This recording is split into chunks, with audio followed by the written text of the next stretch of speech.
Other people born in Middlesbrough were Rory Underwood and Alan Old. This is where Captain James Cook served his apprenticeship, and where his ship the Endeavour was built and launched in 1764. Captain was the first ship to reach the east coast of Australia in 1770, and it was rumoured that John Plank was there to meet him.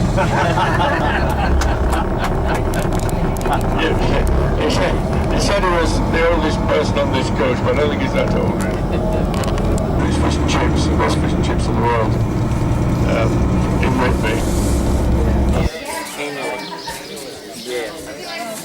Yeah, so that's quite a cost on it. Only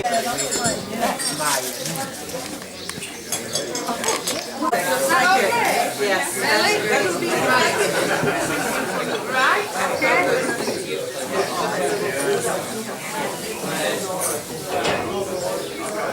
Okay, is that okay? Not on, please.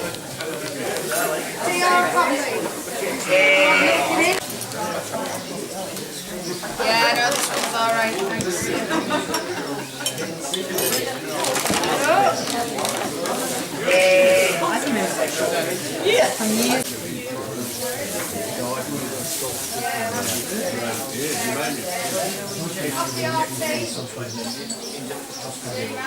Australia. That's anybody over the mountain. Yeah. Did you say with milk? Yeah, sorry. Works all the time.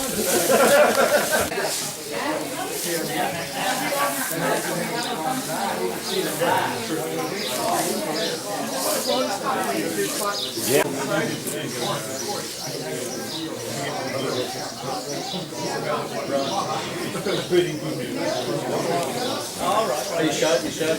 Well, when they're going to give a lump in the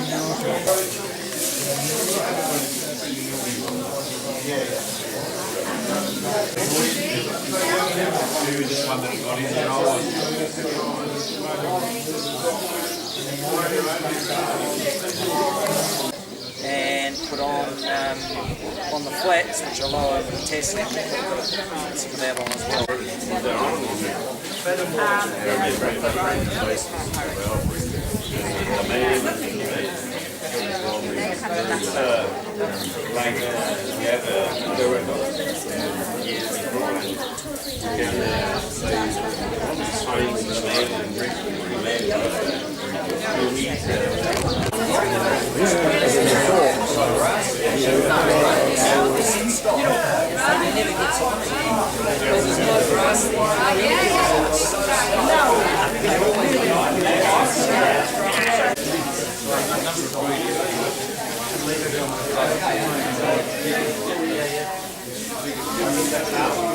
That would be cooking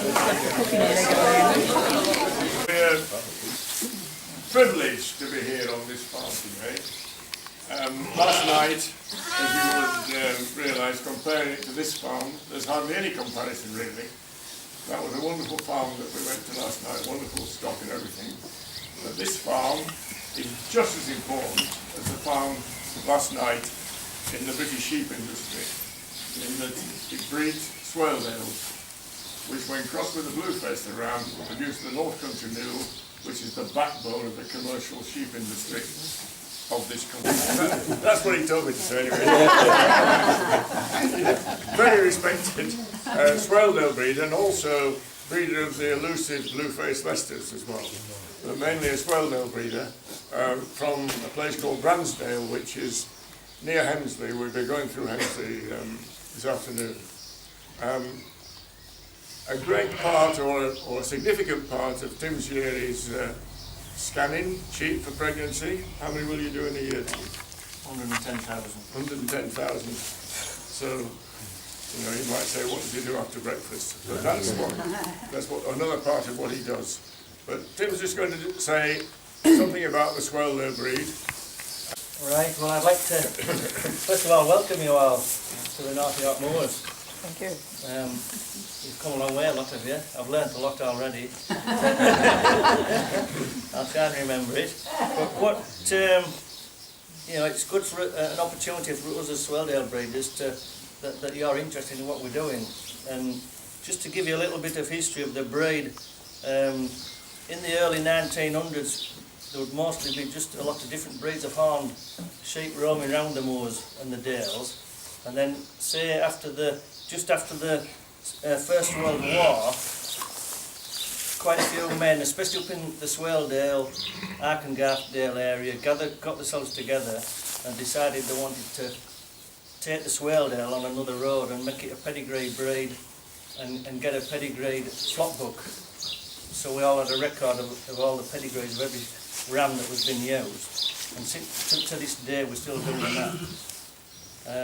So you can trace every ram back to his origin, where he was bred, what he was bred by, and now you can also go back on the female side as well. And the Swaledale soon, when these men, they're concentrated on carcass and milkability and wool and all the things, but one of the main things that Swaledales became notorious for was foraging the hills. And they could, from going down in the valley, they could go up the hill and they found that the Swaledale would just go anywhere. Dale area, up in Durham, the B district is Swaledale, Westerdale, a bit of Derbyshire, and then the C district is the Cumbria, Lakes, Kirkstone in that area. The D district is just a marvellous seat because the differences we have in ground in this country is that we've got the hilltops that hardly grow anything, where the black heather and bracken. So we run about 350 pure Swaledale ewes, we keep them all pure. We used to have 550, but we've had a couple of knocks, so we've taken 100 off the moor, basically off the moor, the heading moor above the top end of the village. The government have had these environmental stewardship schemes, which are probably been funded by the European Union money really. And they didn't want us to lamb them on moor, we used to lamb some single on the moor, so we lamb in the field now. So it's really just to go down to 350. We get this government money, and we've got probably got better sheep than we used to have, and the more prolific we're getting more lambs out of them.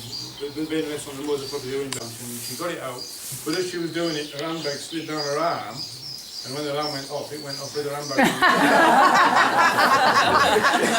She got tipped out on the cob, and that was one of the days when they used to have compacts and lipsticks and things, and all that spewed out on the cob, and then the lamb went off. And I got a report of this lamb with a handbag. Well, I'm going around the village on my motorbike asking people to see the lamb with a handbag.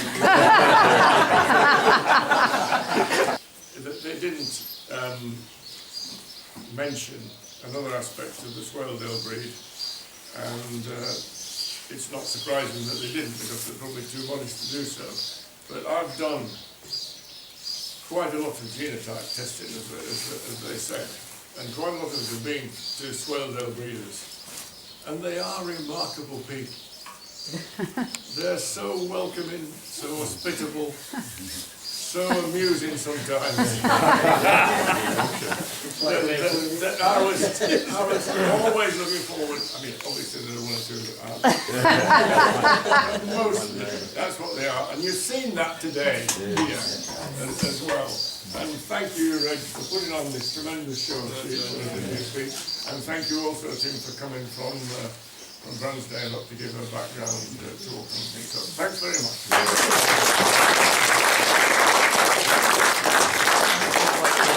And Tim and Sarah and Wendy and Anne and maybe some more people are going to join us all for lunch now. So we'll go for lunch up into Gulford.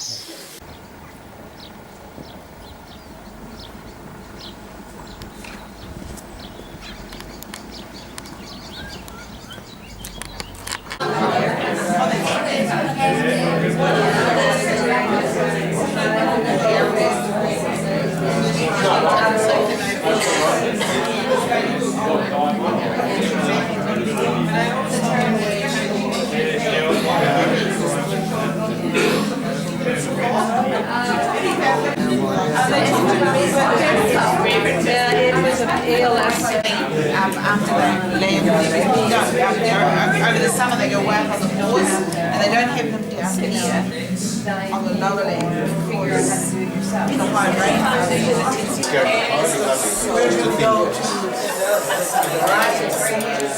they don't know those things. Just in and Whatever they are. She said, look at these, and you said, what have we got? That's why I said all those things. Too many things. Yeah, flat sausage. A lot of what is the pie? I will try some of that, thank you. Just a small pair, that's good. It doesn't look like you're getting big pieces anyway, but... you can. No. I've been given the job not as the New Zealand rep this time, but as the ISVA president to propose thanks to Reg and Anne and Tim and the rest of their helpers and family and that. So, first thing when I got off busted at the farm today, I got told by Tim that I had a queer accent. So I now discovered how to pronounce U's correctly. It's youse. So I don't have a queer accent now. I was quite impressed with all your youse. Anyway, seriously, thanks for the hospitality round at the farm, showing us your ewes, Tim giving us the talk about Swelldale breed, and taking the time out to join us here for lunch. And we've got some little presents in here. So I think it's a bit like Coles to Newcastle, some of this, because there's some Yorkshire parking, and I'm pretty sure we're in Yorkshire, so I probably don't have to tell you about that. There's some Yorkshire tea, which is probably down the bottom there somewhere. Yes, there we go. And they'll probably be gone in a day or so, but I did have trouble opening this last time. But we've got a couple of cups with sheep on. Happy birthday to you. Happy birthday to you. Happy birthday, dear Sarah. Happy birthday to you.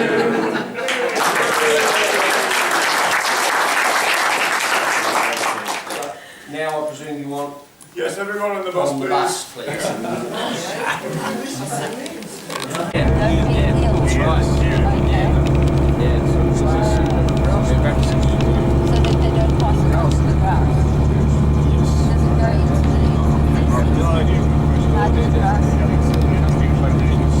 I believe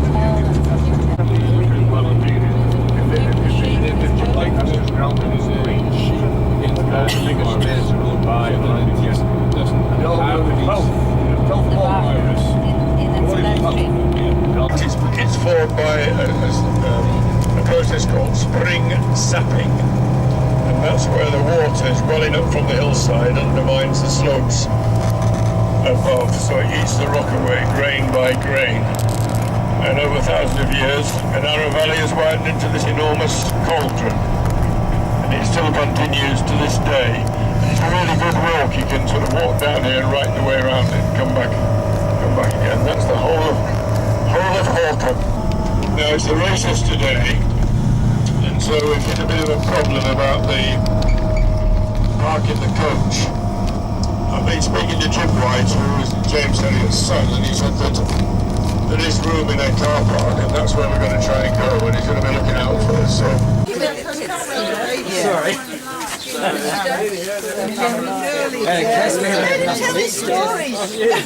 I'll show some girls and we can...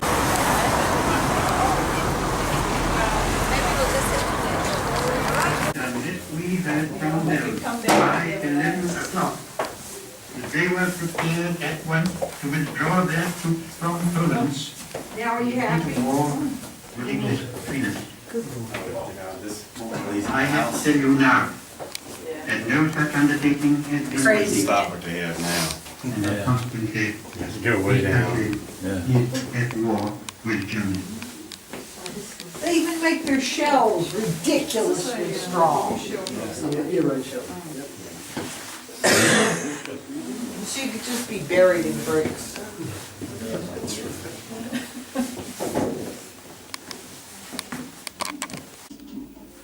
Okay. Just to keep somebody from falling down the stairs.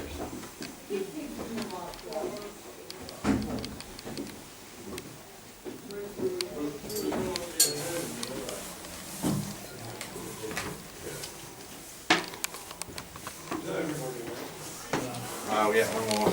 The talk stage of a total remake now of All Creatures Great and Small on the television. Of course, my sister and I are very careful about this and make sure it's in the right sort of James Herriot ethos. We don't want it, I don't know, sexed up, as they say. I remember years ago when his dad's first books came out, and it was said, isn't it nice, and all this sex and violence, that we have nice family viewing like James Herriot. And my dad said, I hope you don't think I'm some sort of some Francis of Assisi type character. He said, I like films with sex and violence. No, but it'll be the right thing if it comes about. We don't know that it's going to come about, but there's talk about it. And I think the reason his books still sell is that the history, I'm sure it's the same all over the world, that the life of the veterinarian is totally different to what it was. We lived as a family till I was 10. We had to leave in 1996 because we couldn't park. That was the main thing. Parking was impossible outside. It's when one of our customers was carrying a bleeding dog from the other side of the church all the way up the street to the car. So that's why our practice now is moved out. They're making some noises themselves now. There's a program called the Yorkshire Veterinary on television, and that's very successful. That's nothing to do with me. But I noticed that they make sure that James Herriot's mentioned at the very beginning. Give it a bit of a push. Because it's his old practice, if you like. If anybody wanted any particular questions to ask, as I say, Neil was telling me we've only got one in there, which I think is the most interesting, through that door. That's James Herriot's life. It shows the life as a boy in Glasgow, becoming a vet here in Thirsk, all the rejections that he got from the publishers. He got rejected again and again and again. And I think, actually, that it was a good thing he was rejected 3 or 4 times. Because each time he was rejected, he rewrote his book. And each time he rewrote it, it was better. And I've got his original manuscript that was rejected in the mid-60s. And it's nothing like as good as the one that was published. And I think if he'd been accepted straight away, I don't think he would have been the success that he has been. That's just my opinion. Yeah. Why is that? He says, look at your dad, what he's done. The world's most famous vet, which he was and still is, really. And the world's best loved vet, and then he looked at me and said, and look at you. And I thought, you know, all the support I've had from the fella, and all the trips I've had from the United States speaking about him, all free. I mean, the last trip to the United States, I spent £2.17 there and back. That's appealing to a Yorkshireman. When I think about that, I think of all the book launches and the parties we've had. Fantastic parties where I've made effortless friendships with total strangers over oceans of free alcohol. And I think it's tough being the son of a famous man. Yeah, it's very tough. Anyway, that's how it is. When did he find time to write? It's press a button and the character just disappears. Fantastic. Yeah, but when I see his old manuscripts, it's very, very interesting to see what he went through. You know. But he took a long time to write these. He did it in his own time. I think he got so good at writing, especially in the early to mid 70s. He wrote 6 books by 1976. I think it was easy for him. And what characters? And my dad was an observer of human nature. He didn't miss anything. Even when I was a little boy, he used to go, did you notice that? He never missed it. He was a great observer. Astonishingly, before it was published, he came up to me, he said, my publishers want me to publish a book called James Herriot's Yorkshire, describing all the places that I talk about. What do you think? And I said to him, forget it, Dad, it won't sell. So don't anybody ever ask me any advice about it. That's a believe bit. the That's a success. bit like the publisher that rejected the Beatles, isn't it? Farmers familiar with. Yes, yes. You know, Yeah. and Ordinary so it everyday is to the stuff. farmer. Yeah. It was Yeah. all about that. Yeah, I could understand that that attitude. yeah, But that's the sort of thing the old man liked anyway. yeah. He didn't want any. He never got any adulation. I've seen American tourists come in here and shake his hand and burst into tears. I was just standing, gawping at this, you know. And then, but locally, nobody said a word. Yeah. You know, that's a prophet in your own land. You know, it's dead true. Yeah, yeah. It's dead true. Yeah. And he brought a book out in 1986 called James Herriot's Favourite Dog Stories. And there was a picture on the front of a dad with his 2 dogs. Anyway, it sold millions, this thing. And shortly after it was published, he was up in holiday in Scotland.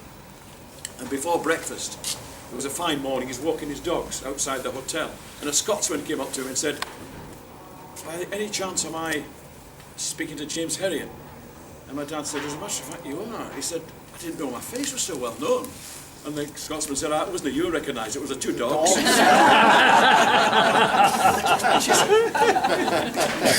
You've got to take these things on the chin.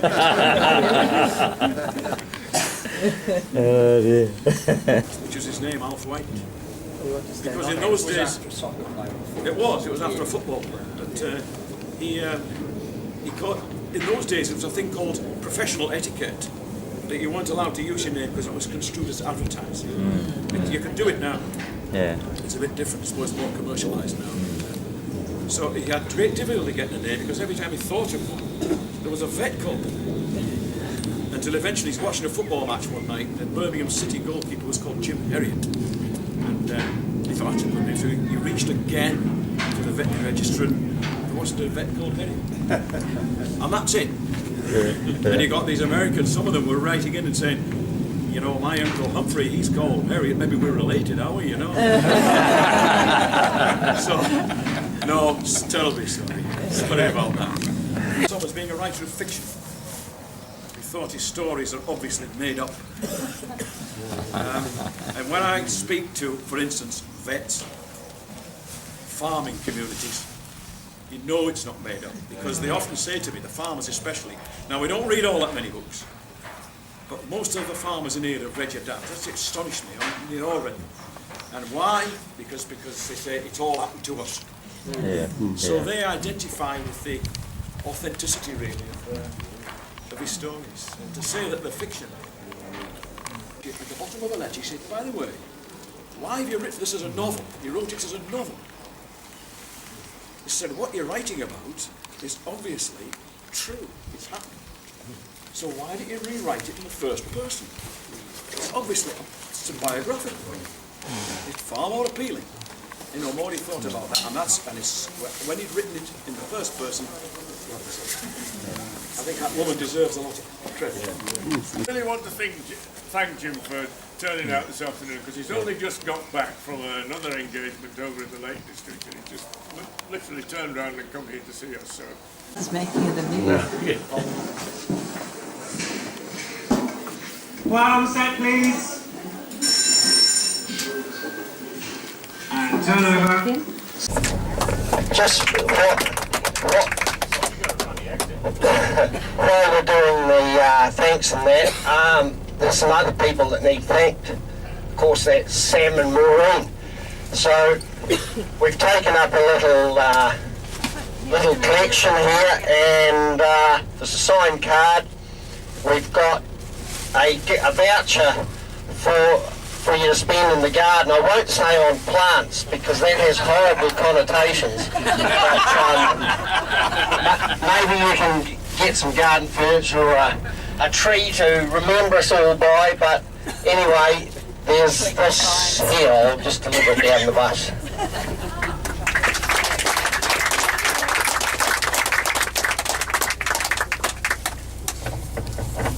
Give it to Maureen, mate.